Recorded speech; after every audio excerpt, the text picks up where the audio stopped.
welcome to the Zach Brown Show, the show that introduces you to old friends for the first time. I'm your host, Zach Brown. On this episode, I talk with Frank Bailey of Grow Orlando. We discuss farming, instilling values in the next generation, and creating community. All that and more, coming up after this. The Zach Brown Show, brought to you in part by Fisher's Subliminal TV Dinners. Just imagine how full you'll be. And Darby's Gunpowder Malt Liquor, the beer that will blow your mind.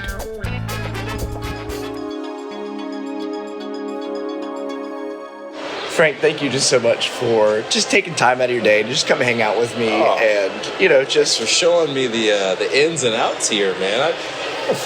Orlando native. My first time being acquainted with this beauty that is the Wilderness Lodge. Yeah, I mean, of all the places to sit and record, not bad. So you said that you're an Orlando native. You don't hear that a lot. Yeah. So we're the remnant. You're the remnant, like chosen few.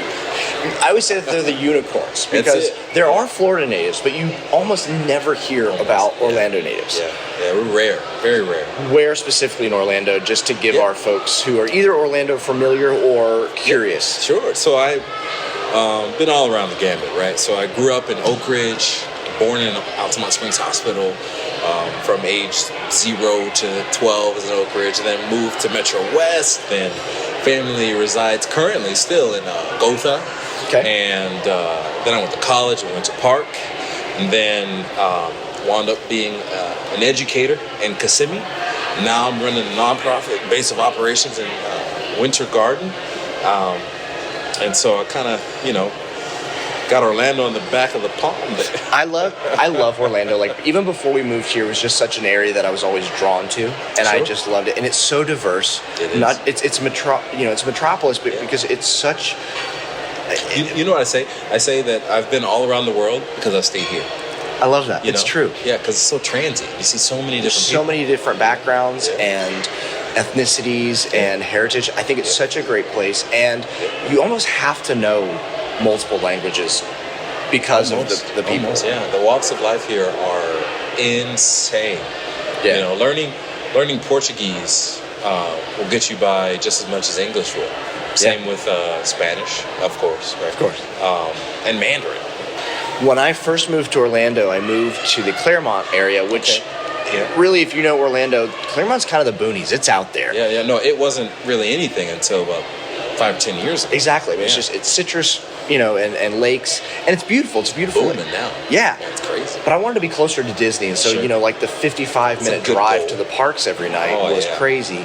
So I finally, through all kinds of little different channels, found myself living with a guy who needed a roommate there in downtown Winter Garden. Our neighbor was this big dude named Frank who walked his dogs in the evenings. And Frank, you were a light in our neighborhood. Not that it was a dark space, but you always had a big smile and were very friendly. You were like the mayor of our neighborhood. And I quickly was like, well, Frank's the guy. And knew that no matter what's going on, like, it was always good to have you there. Sure.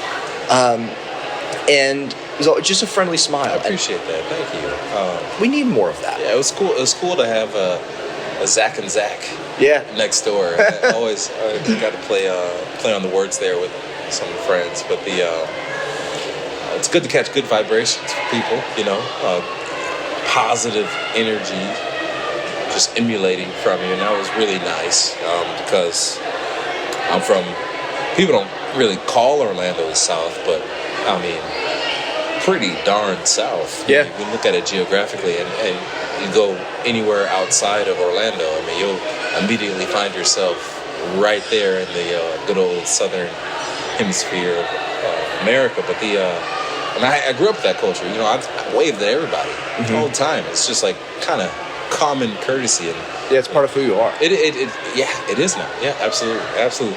And when I was at Rollins, there's a lot of people from New England. Yeah. And they're not used to that at all. Mm-hmm. They're also not used to no snow, so I can give them some clemency. But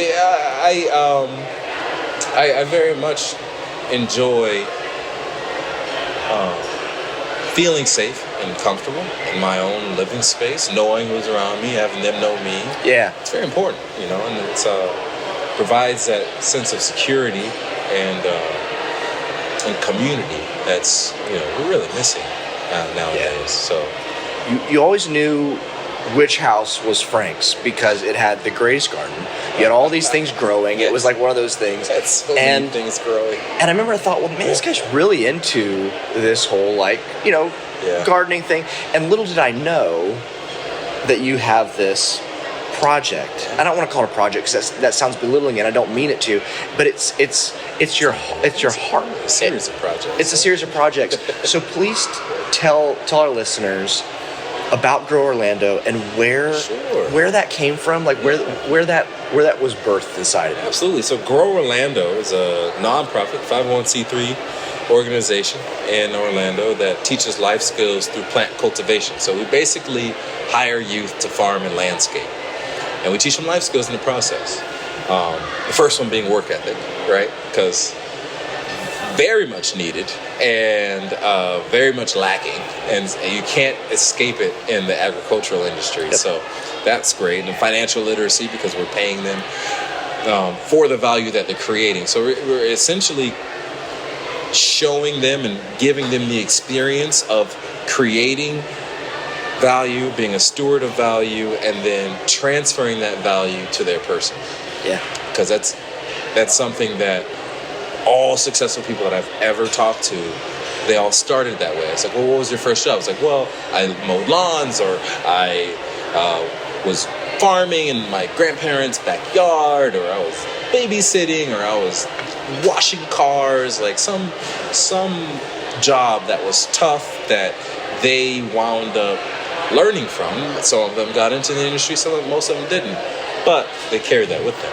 And our goal is to provide that same experience and opportunity for youth that may not have the support to find those opportunities and experiences.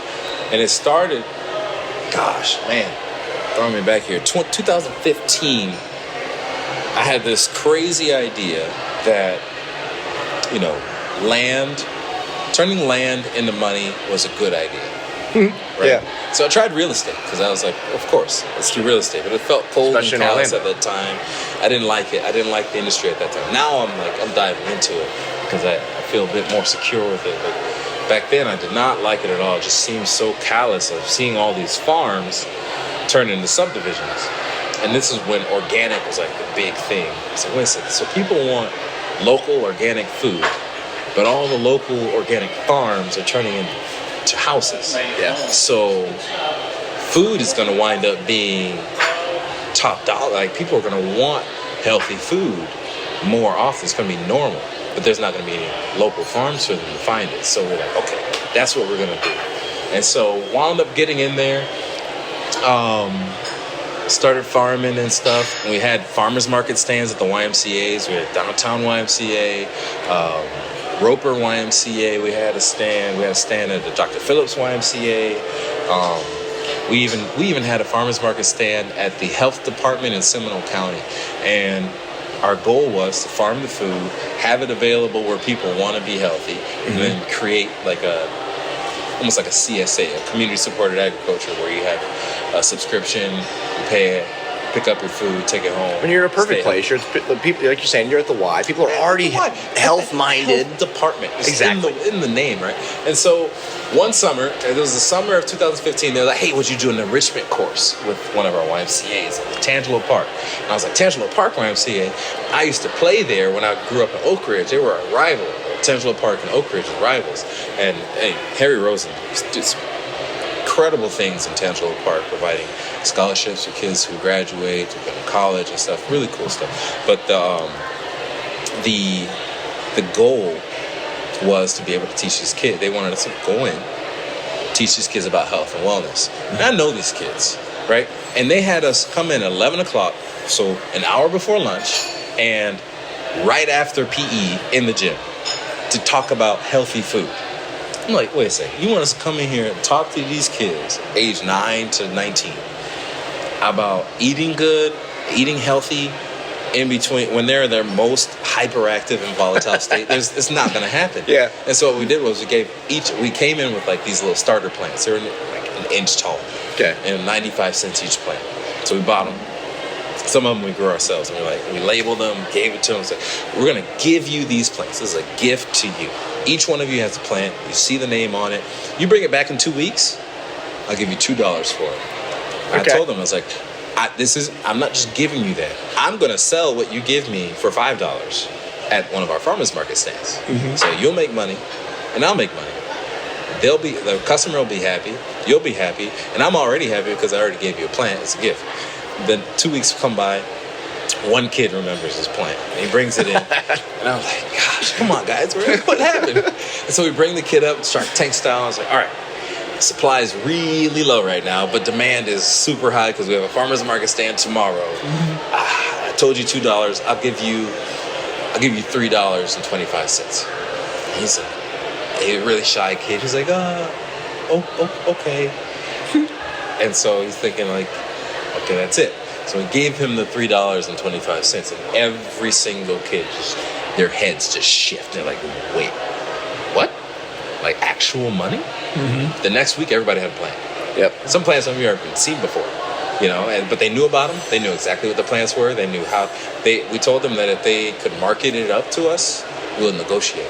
Okay. Some of them came in with this one kid named Swade, this 9-year-old kid. He had his mom's ceramic pot, and he wanted $9. I wouldn't go over $6.50. And he's like, he's selling his mom's plants. Yeah, no, it's his mom's pot. His plant. Okay. He's killing it. He's telling me about potato mint and how good it is, and how to prepare it, and what it helps with digestion and all this stuff. And I'm like, I just can't go over $6.50. It's not within reason for me. It's like, but Mr. B, this pot has sentimental value. I was like, I threw my wallet out and said, get out of here.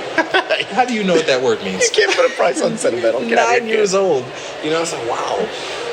We didn't have to teach them anything. Yeah. We just had to provide them with the opportunity and have them go through the experience.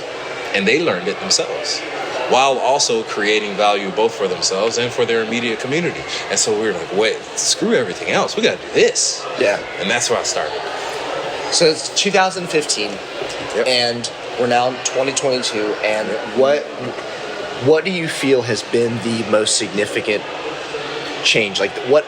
Because I feel any organization, any project, you have your absolutes, but then it kind of starts to tell you what it wants to be. It shifts. That's right. That's you know what right. I mean? 100%. So what of this initial project with Swade and his mom's ceramic pot to now? What are the shifts that you're seeing? What has it developed into? It's fun. It's good. Great question.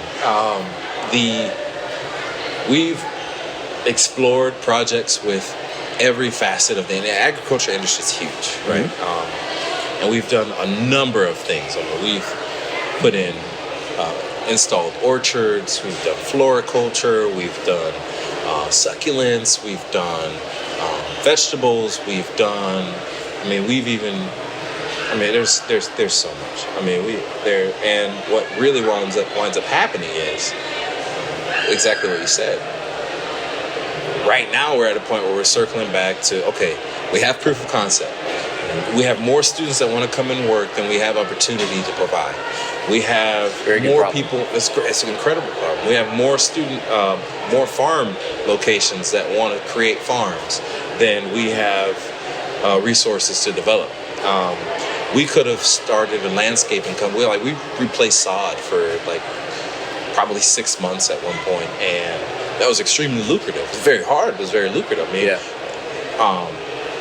Landscape installations has probably been one of our biggest cash cows. So we have to right now circle back and say, okay, in terms of business, what works, right? And then in terms of youth opportunity and consistency, what works? And where do we gain the most value in their experience the most consistently? And how do we keep the organization stable enough to actualize those to a scale to where we wind up influencing people that I might not ever meet? That's really my heart. I love that. And so that's where we are now. Before we were just wanted to do, last year, 2021, actually 2020 was the first year that we actually received any grant funding. because we were so perturbed by how the nonprofit industry worked. Like, you know what? If this is going to work, it'll pay for itself. And it did. The project paid for itself. The programs paid for themselves. But now I need to be able to take care of, like electricity. And now I have to build to scale and actually organize the organization, right? Proof of concept and startup has been the focus, but now the focus is finding strong partnerships with people, finding lucrative assets in grant funding and donor relations, finding people that are really good at things that I'm not good at, which that's, cumulative development with complementary assets, building company culture. I've been in the dirt a lot, so now I have to kind of get behind the scenes on a computer much more often, which is deeply perturbing to me, but I have to, you gotta do what you gotta do. That's right. And just building it so where when the students come in, they have a long-term consistent track of support in what we're offering, and they come out of it with their eyes a little bit more open, their minds a little bit more sharp, and their hands a little bit more dirty. Hang on for a second. We got something to tell you. I love coffee. It's part of my morning routine. Without it, I just don't feel like myself. Allow me to introduce you to the official coffee of the Zach Brown Show. Located in Columbia, Tennessee, Oak Hill Farm Coffee Roasters offers a delicious variety of roasts and blends. Every bag of coffee you buy will help mission and humanitarian projects all around the world. What's better than a cup of coffee? A cup of coffee that helped make a difference. Oak Hill Farm Coffee Roasters. Wake up, drink coffee, and go do something great. Deep in the heart of Florida is a magical place where memories are made. You mean like Epcot? No, Sonny. I'm talking about Burmese John's Badger Farm. Do they have rides? Do they have rides? Nope. No, they don't. Here at Burmese John's, we have the world's finest badgers. Where'd you get the badgers? The badgers are here. And that's all you need to know. Okay. This one's name is Demetrius. No, he likes you. Go on, scratch him's belly. I'm good. Now available for your birthday and corporate events. Has anyone actually had a birthday party here? Nope. Hence our availability. Burmese John's Badger Farm. Won't do that again.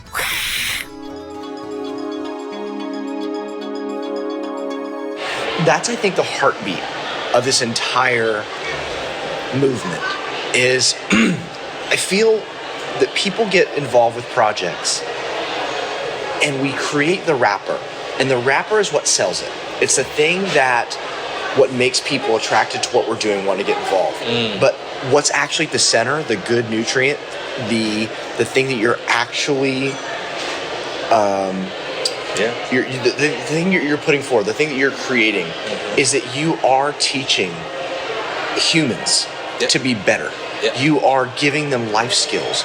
My dad, hopefully, right? Hopefully. I mean, my dad grew up in Ohio, and he's talked about, growing up in the fields and working and the conversations that are going on, the life skills that are being, the conversations are so deep. Exactly, the moral value, so rich. So that's what I feel is at the heart of this whole organization and what you're doing. What are some stories maybe that you could share that are not maybe too private? Some things that you've seen really, no pun intended, grow out of this time. Oh man, it's so many, right? So many. So we always used to joke that other organizations were putting up shops in town to sell the gold while we were in the mountain mining it. But the caveat for us was we came out of the mountain with gold, but we looked like crazed maniacs with like this unrefined raw piece of metal. And people wouldn't want to at first people didn't want to associate with that. They didn't want to go into the shops and see the nice ring, see the nice necklace, and so now we're in that refining process. But got to go. You know where it's at. That's right. But I will never forget this. We were busting our butts. Like, I'm talking 7 days a week, just grinding, right? And I'm just like, why am I, like, it's just so hard. I was getting discouraged, you know, and we were building a community garden for Miss Amina with Knowledge for Living in Paramore. She's a great lady. Mr. Lynn was paramount in that. He was our first work site at Paramore Community Gardens. We were at Jones High School, and we had some of the students from Jones High School help build this community garden at Knowledge for Living, and we put the fence up, but then we started putting the food over, and the fence didn't have a door because they couldn't afford it, and all this stuff. And so I'm on the inside of the fence, and the students are on the outside of the fence. Some students are inside, some students are outside, but the students on the outside of the fence were inside of the back of the truck, like shoveling over like this mushroom compost and dirt, and we were picking it up and taking it out. And we're in the middle of the hood. Like, I'm talking like gangster, just straight gangster. And there's these 8 or 9 kids that are just walking down the street. Half of them don't have a shirt on. Nobody's got a belt on. And I'm like, oh snap. Like, I'm on the inside of the fence. I have to go all the way around the house to be able to get outside. So if something pops off, I'm out of reach. Like, I can't get there. And the students started yelling at our students. And our students are yelling back, and I couldn't hear it because I was like throwing down the motion. So I rushed over. I was like, whoa, what's going on? What's going on? And one of my students was like, oh, that's one of our friends. And I said, oh, what's happening? He said, oh, they just want to know what we're doing. I said, oh, tell them. And so he looked over. He's like, we're working. And I will never forget this to the day I die. All of them stopped. All of them in the middle of the street. Just looked at me, and they're like, we want to work too. And I immediately like reached for my pocket. It's like, do I have enough money to hire them? Like, what else would they be doing to gain funding for their electric bill, for their cell phone bill? What opportunities do they really have walking down the street half naked, trying to look hard?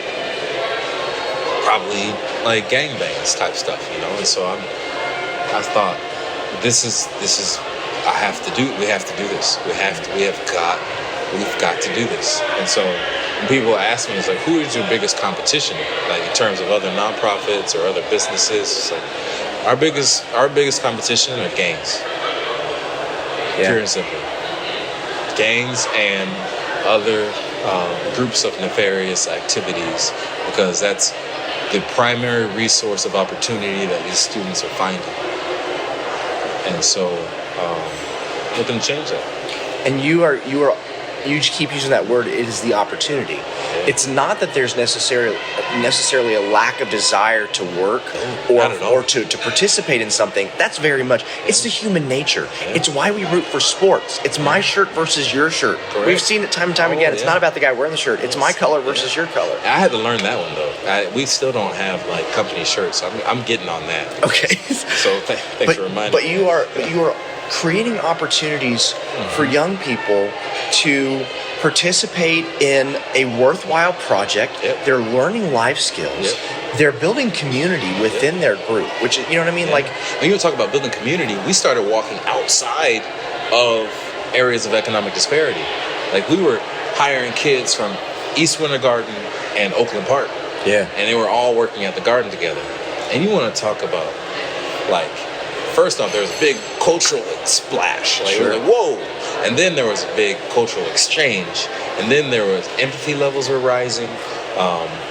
The kids from Oakland Park were like, oh, I'm cool now because I got kids. I got friends that live in the hood. And the friends in the hood was like, oh, man, like, I feel heard. You know, where people understand me and they don't just immediately prejudge me. Or like, I don't feel like I have to fight all the time. I can just be. I think the greatest gift that one human can give another is to go and say, I do not understand something that you're going through. Help me to see. and this is not a badge of honor or anything. I think this is I'm just speaking from personal experience. 100%. And this goes back to you and I, that when everything was going on with the racial riots this last year, I got outside the front of our house, and I just sat. We had a little swing in our tree, and I sat, and it was just a cool evening, and you were out just taking a walk. Yep. And I remember that. Frank, I remember I looked at you and I just said, tell me what you're experiencing right now.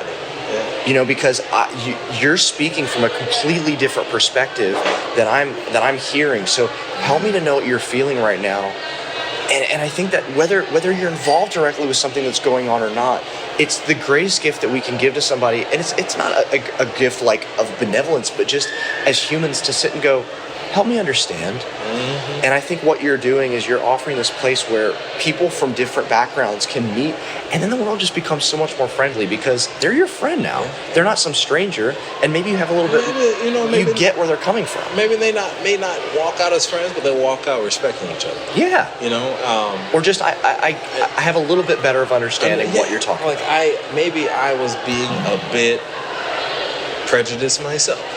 Yeah. And thinking whether you realize it or not. Yeah. You because I actually had to remind some students, like, when issues arose, we always stopped, sat down and talked about it. And then what always wound up being the case, which wound up leading towards greater development of these topics, is, wow, I based my actions off of a thought process I thought they were having about me. Yep. Yeah, that's good. And one, that's selfish. Yeah. And two, it's ignorant. You have like a 1 in a billion chance of being accurate. I mean, it's really hard to figure out what exactly somebody else is thinking, much less act on it. Yeah. And that's happening a lot nowadays. And so to take them out of categorizing others and also placing themselves in those categories, and creating that individualism while building community at the same time, which it's great. It's absolutely incredible. Moments you live for, right? Those are the moments that really make this journey worth it. This could be a super successful organization that'll wind up probably changing its name and being worldwide, or it could just fizzle out to nothing. But those experiences, those life changes, are absolute. They're incredible. And again, it's the gardening, the farming. That it's just the wrapper of what is really happening. Is that it's a community being impacted by positive change, by ideas flowing back and forth across the aisle or the table. The cool thing about farming is, the principles are direct, they are consistent, they're slow, but they're consistent, like I said, and they parallel anything. A seed to a harvest. You can literally equate that to any part of someone's personal development, professional development, cultural development, anything, absolutely anything. We would parallel weeds with activities. Like plants are like activities. The ones you focus on are the ones that's going to wind up taking the space. Your mind, we've equated to like your field. So what are you planting in your mind field? And what's his name? Nightingale. Is it Eric Nightingale?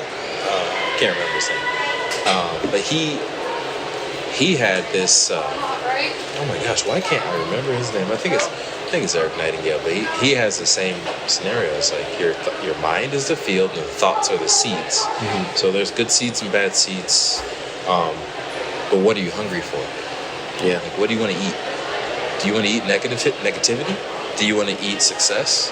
Do you want to eat isolation? Do you want to eat depression? Do you want to eat wholesomeness? Do you want to like eat actual food? And so paralleling that with them being the steward, like they are in charge of growing this thing. So they're steward of creation now. Yeah.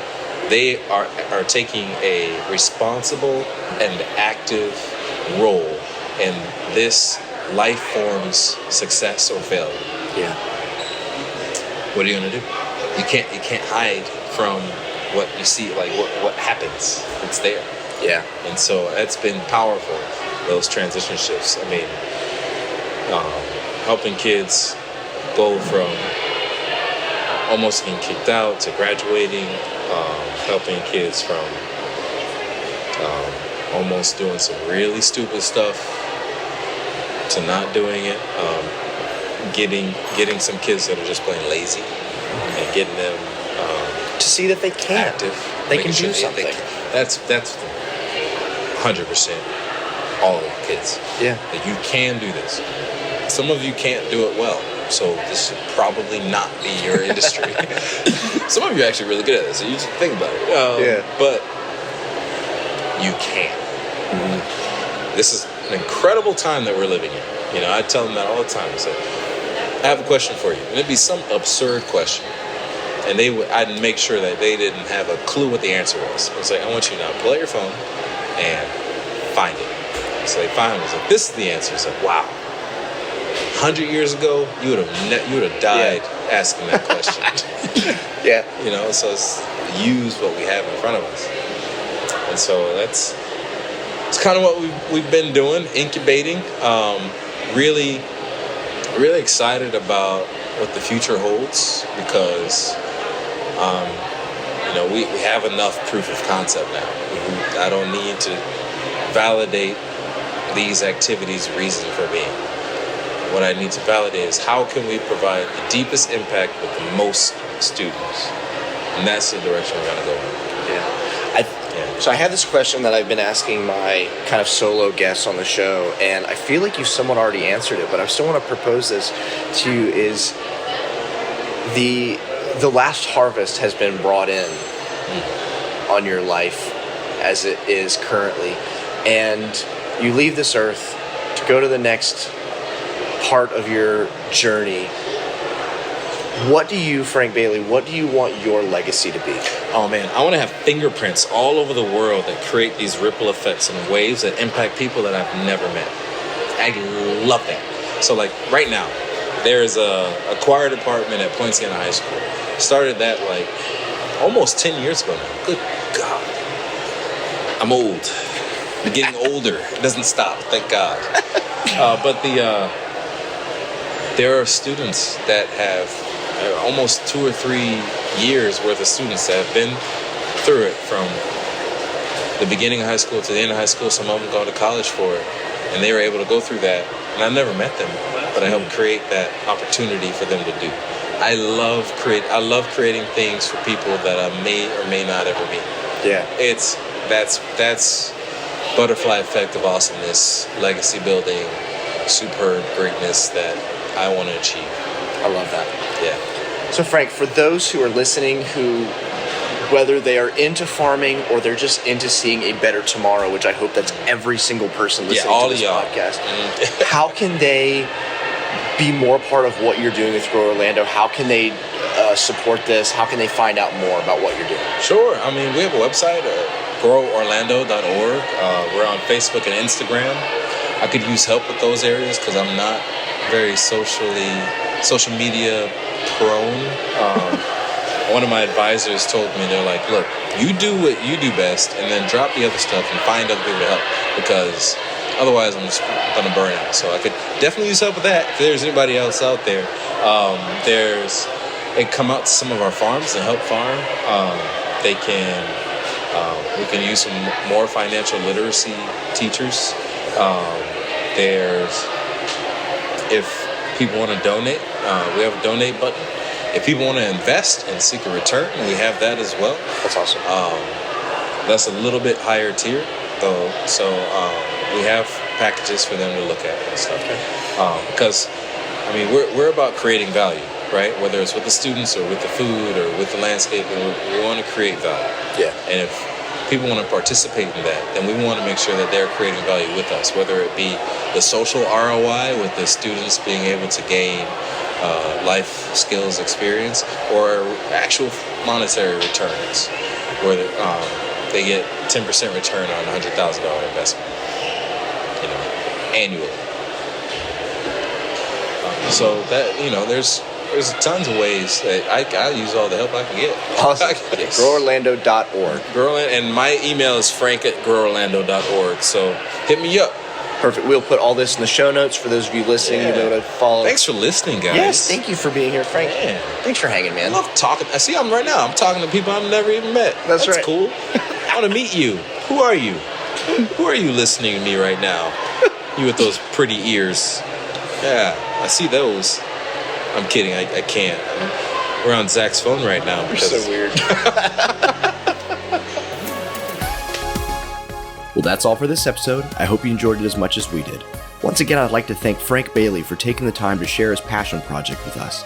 If you'd like to learn more about Grow Orlando or are interested in supporting their efforts, I'll provide links in the show notes. Want more of The Zach Brown Show? Follow on Instagram or give us a like on Facebook. I'll post behind-the-scenes pictures and updates on all the latest episodes. I'm Zach Brown, and I want you to remember, life's a garden. Dig it.